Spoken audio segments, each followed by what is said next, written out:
നമസ്കാരം. കരുത്ത് വർദ്ധിപ്പിക്കാൻ ഒരുങ്ങുകയാണ് പാകിസ്ഥാന്റെ നാവികസേന. ചൈനയുടെ പിന്തുണയോടെയാണ് പുതിയ നീക്കം. 50 കപ്പലുകൾ കൂടി സേനയുടെ ഭാഗമാക്കാൻ ഒരുങ്ങുകയാണ്. ഇവയിൽ 20 യുദ്ധക്കപ്പലുകളുണ്ട്. ഇന്ത്യയുടെ നാവികസേന മേധാവി ജനറൽ ദിനേശ് ത്രിപാഠിയാണ് ഇക്കാര്യം വെളിപ്പെടുത്തിയത്.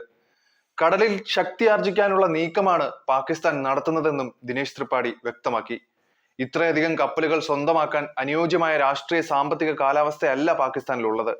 ഇത്രയും തകർന്ന സമ്പദ് വ്യവസ്ഥയുള്ള രാജ്യം ഇത്രയധികം കപ്പലുകളും അന്തർവാഹിനികളും നിർമ്മിക്കുന്നത് അത്ഭുതപ്പെടുത്തുന്നതാണെന്നും ദിനേശ് ത്രിപാഠി വ്യക്തമാക്കി.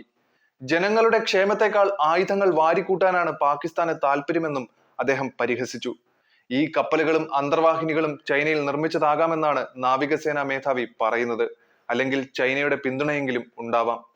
പാകിസ്ഥാൻ നാവികസേനയെ ശക്തമാക്കാനാണ് പാകിസ്ഥാന്റെ ശ്രമമെന്നും ചൈനയ്ക്ക് അതിൽ വ്യക്തമായ താല്പര്യമുണ്ടെന്നും ദിനേശ് ത്രിപാഠി അഭിപ്രായപ്പെട്ടു. പാകിസ്ഥാൻ ചൈനയിൽ നിന്ന് 8 പുതിയ ഹാങ്കൂർ ക്ലാസ് അന്തർവാഹിനികൾ വാങ്ങുന്നുണ്ട്. അത് പാകിസ്ഥാന്റെ കരുത്തു കൂട്ടും. എന്നാൽ ഇന്ത്യൻ നാവികസേന പാകിസ്ഥാന്റെ ഏത് കടന്നുകയറ്റവും തടയുമെന്നും ദിനേശ് ത്രിപാഠി വ്യക്തമാക്കി. ഇന്ത്യൻ മഹാസമുദ്രത്തിലെ പാക് നാവികസേനയുടെ യുദ്ധക്കപ്പലുകളെയും ഗവേഷണ കപ്പലുകളുടെയും ഉൾപ്പെടെ ഇന്ത്യ സൂക്ഷ്മമായി നിരീക്ഷിക്കുന്നുണ്ട്. ഇന്ത്യൻ മഹാസമുദ്രം നിരീക്ഷിക്കാൻ ഇന്ത്യൻ നാവികസേന ഫലപ്രദമായ സംവിധാനം ഏർപ്പെടുത്തിയതായും അഡ്മിറൽ ദിനേശ് ത്രിപാഠി പറഞ്ഞു. ഇന്ത്യൻ നാവികസേന കരുത്തുറ്റതാണ്, കൂടുതൽ ആധുനികവുമാണ്. നാവികസേന വിമാനവാഹിനി കപ്പലുകൾക്കായി റാഫേൽ മറൈൻ യുദ്ധവിമാനങ്ങൾ വാങ്ങാനൊരുങ്ങുന്നുണ്ട്. അടുത്ത 2 മാസത്തിനുള്ളിൽ കരാറിന് അന്തിമ രൂപമാകും.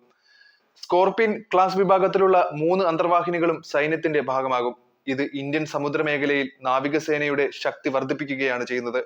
നിലവിൽ 62 യുദ്ധക്കപ്പലുകളും 1 അന്തർവാഹിനിയും ഇന്ത്യയിൽ നിർമ്മിക്കുന്നുണ്ട്. ഇക്കാര്യത്തിൽ ഇന്ത്യ സ്വയം പര്യാപ്തത കൈവരിക്കുകയാണെന്നും അദ്ദേഹം പറഞ്ഞു. ആണവ ആക്രമണ അന്തർവാഹിനിക്കും സർക്കാർ അനുമതി നൽകിയിട്ടുണ്ട്. 2 ന്യൂക്ലിയർ അറ്റാക്ക് അന്തർവാഹിനികൾ നിർമ്മാണത്തിലാണ്. ഇവ രണ്ടും 37ഓടെ പ്രവർത്തന സജ്ജമാകും. ഇവ വരുന്നതോടെ ഇന്ത്യയുടെ സമുദ്രത്തിലെ കരുത്തുകൂട്ടും. ഇന്ത്യൻ സമുദ്രമേഖല എല്ലാവർക്കുമായി തുറന്നിട്ടിരിക്കുന്നു. അന്താരാഷ്ട്ര സമുദ്രത്തിൽ ആർക്കും പ്രവർത്തിക്കാം. എന്നാൽ നമ്മുടെ സുരക്ഷയെ ബാധിക്കരുത്. അയൽ രാജ്യങ്ങൾ ഇത്തരത്തിൽ എന്തെങ്കിലും ചെയ്താൽ നാവികസേന കനത്ത മറുപടി നൽകുമെന്നും അദ്ദേഹം വ്യക്തമാക്കി. Indian Ocean Region Information Fusion Centre for the Indian Ocean റീജിയന്റെ സഹായത്തോടെ ഇന്ത്യൻ മഹാസമുദ്ര മേഖലയെ തുടർച്ചയായി നിരീക്ഷിക്കുന്നുണ്ടെന്നും അദ്ദേഹം കൂട്ടിച്ചേർത്തു. ഇന്ത്യൻ നാവികസേനയുടെ 2ാമത്തെ ആണവ ബാലിസ്റ്റിക് മിസൈൽ അന്തർവാഹിനി INS അരിഘട്ട് സൈന്യത്തിന്റെ ഭാഗമായി മാറിയിട്ടുണ്ട്. ആദ്യത്തെ ആണവ അന്തർവാഹിനി INS അരിഹന്ത് പെട്രോളിംഗ് നടത്തുകയാണ്. അടുത്തിടെ ആണവ ബാലിസ്റ്റിക് മിസൈൽ K4 വിജയകരമായി വിക്ഷേപിക്കുകയും ചെയ്തിരുന്നു.